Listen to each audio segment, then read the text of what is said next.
It's an interesting time for business. Tariff and trade policies are dynamic, supply chains are squeezed, and cash flow, it's tighter than ever. If your business can't adapt in real time, you are in a little bit of hurt. So how do you get full visibility and adapt in real time? Over 42,000 businesses trust NetSuite by Oracle, your AI-powered business management suite. It brings accounting, financial management, inventory, and HR all under one roof. NetSuite is the #1 cloud ERP for a reason. It's your single source of truth, giving you the data and control you need to move quickly. Real-time forecasting helps you move into the future with confidence, and with AI built in, you can automate the busy work and focus on strategy.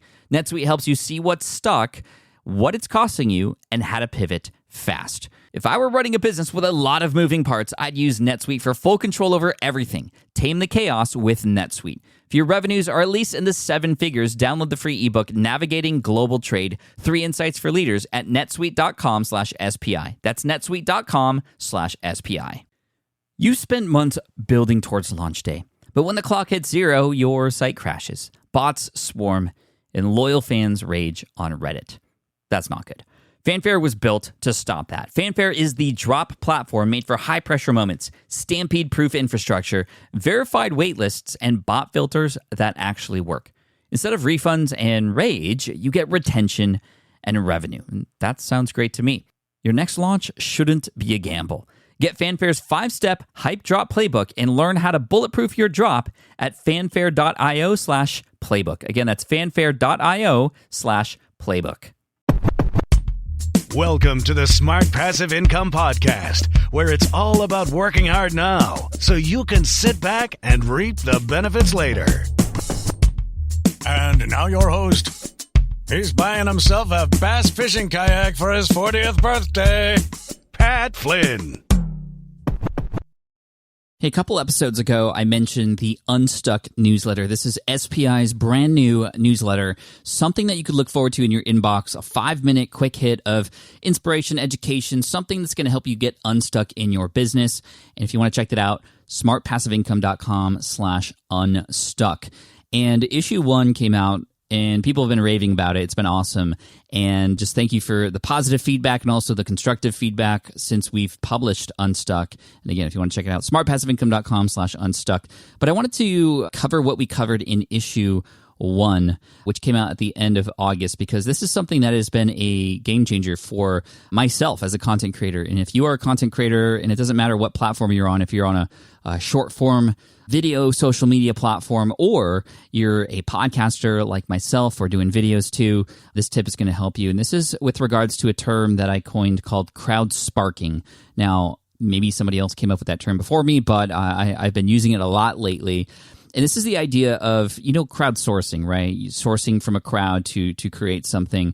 But I wanted to take that a step further and use a crowd, essentially, or utilize an audience that you've built or a public forum to spark ideas, right? Not just source ideas, but to spark or ignite something. Because crowdsourcing is like you're getting a whole bunch of different ideas from a bunch of different people, and you just see those ideas individually for what they are, from each person or each sort of origin. But crowd sparking is the idea that the crowd will tell you which idea is better than the other ideas, right? It sparks an idea for you to create a piece of content. So essentially what this issue talked about was, I was at an event in Las Vegas, Sean Cannell's event. He has Think Media, he had Grow with Video Live, and on stage was Alex Hermosi, which is an author, or who is an author of a book called $100 Million Offers. It's a great, absolutely fantastic book. I highly recommend you check it out. But he was on stage talking about his content creation method. And what was really kind of frustrating was when he went over his method, it was just so obvious to me that I was kind of kicking myself because I hadn't been doing this. And since watching this presentation on stage in person, I've been practicing what he's been saying, and it's been working out really, really well. And I wanted to pass this on to you like I did in the newsletter, if you got that. And just a reminder for those of you who are here, maybe who have gotten that newsletter, just kind of, hey, like, you should do this because it's actually working. So what this idea is, and the way Alex uses Twitter, in fact, is really interesting. You don't need to use Twitter. You can use any sort of short form platform to be able to do this. But essentially, he uses Twitter as a way to brain dump, right? He used to brain dump in sort of, I don't know what program, Notion or Evernote or something, and he would just create ideas. I think it was actually Apple Notes or something, where he would ponder an idea or get just like a spark for something and put it in his notepad just so he can go back to it later. But what you miss out on is the public reaction to each of those things. So he's been now using Twitter, in fact, to 4 to 6 times a day. Any ideas that comes to his mind, any quotes that he has, or just like opinions or anything, he'll brain dump that one at a time on Twitter.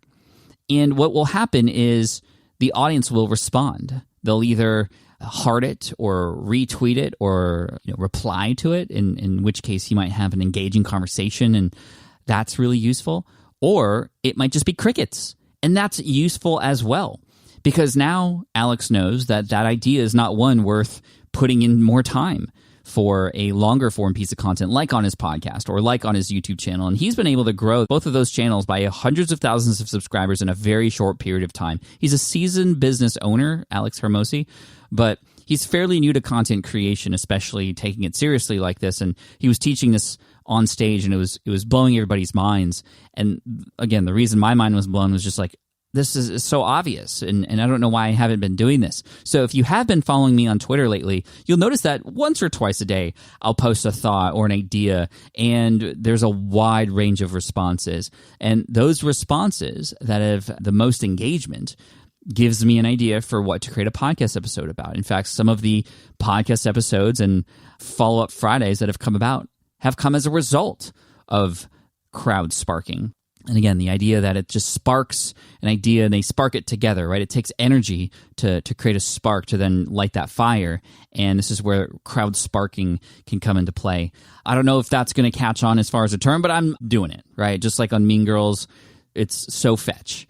If you know that reference, bonus points for you. If not, don't worry. But crowdsparking these ideas can be really, really fantastic because it gives you inspiration. When you see an idea that is engaging on a small level, you'll have a likelier chance or a higher chance or higher likelihood that it will hit when you go in the long form. Now, obviously, your short form audience is different perhaps from your long form audience, but if you are targeting the same audience, then generally speaking, you'll increase the chances that it will hit. And this is really important because we are all strapped for time these days. When it comes to content creation, we'd rather create content that we know is going to make an impact. And the beauty of this as well, especially on a platform like Twitter, where people are very, very open to replying much quicker. Even on Instagram, I find that people have a hard time, percentage-wise of the audience, they have a harder time replying with something useful. Not to say my Instagram audience isn't great. I love you guys on @PatFlynn on Instagram, but it's a lot of support, which I absolutely love and need,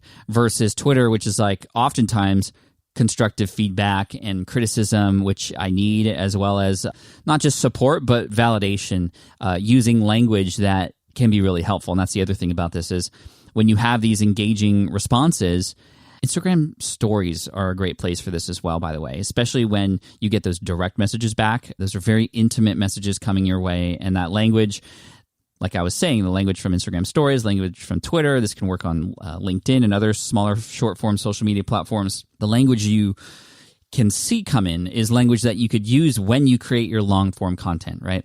So this was issue 1 of, or this story and this call to action for you was in issue 1 of the Unstuck newsletter. So again, you can get Unstuck at smartpassiveincome.com/unstuck because I'm going to be working really hard. I'm at currently the helm of the content for the Unstuck newsletter, and it is tips like this. It is the fact that I get access to certain things, certain people, certain events that perhaps you don't get access to, and I can pass forward that information and inspiration and education your way through that newsletter, like I have been doing here on the podcast for years, except the newsletter is going to be more in real time.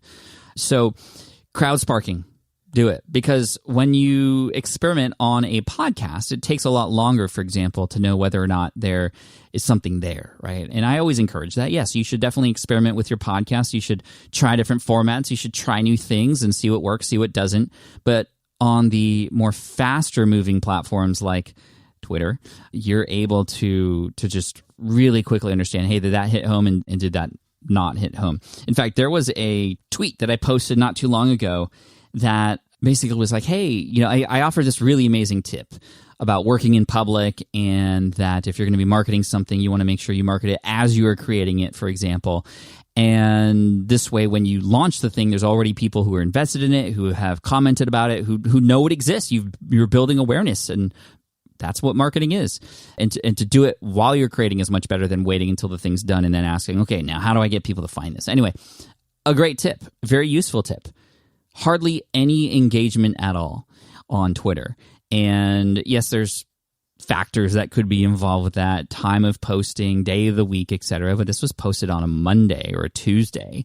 I thought it was an amazing piece of content, and it is. And people have replied and said, "Yeah, this is super fantastic." And some people have added to the conversation, which is, again, is another reason why doing this publicly is awesome, because a lot of the value comes from the comments, not just like your initial seed post.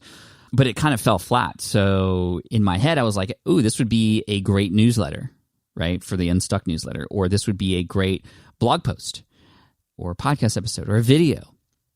Nope, I'm going to not do that, and it just lives on social media. It's still a great tip. I still might include it in a list of tips, for example, but it's not going to be the main driver, and I'm already getting signals, right? That's the big thing here with Crowdsparking. You're able to understand what will create those sparks and what doesn't. And do sparks always catch on? No.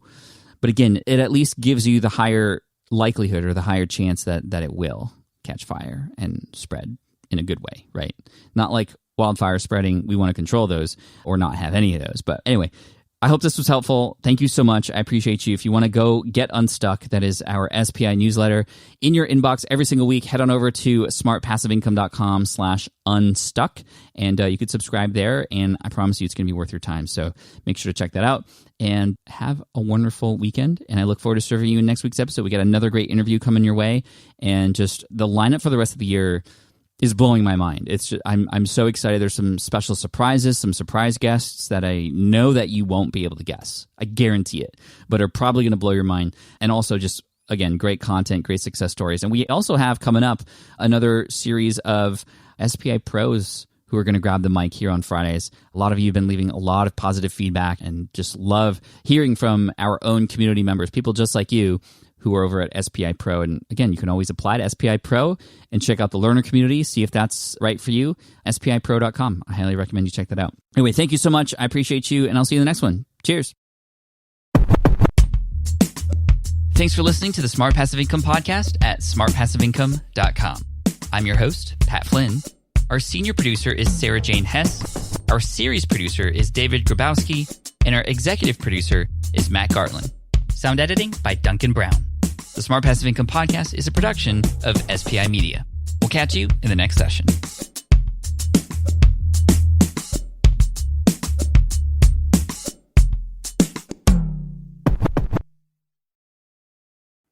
Have you dreamt about being your own boss, but still haven't made the first steps to making that dream a reality?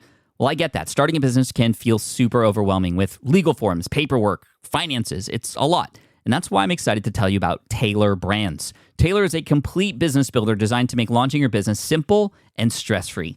You can register your LLC in just minutes, keeping your personal assets and the business assets separate from day one.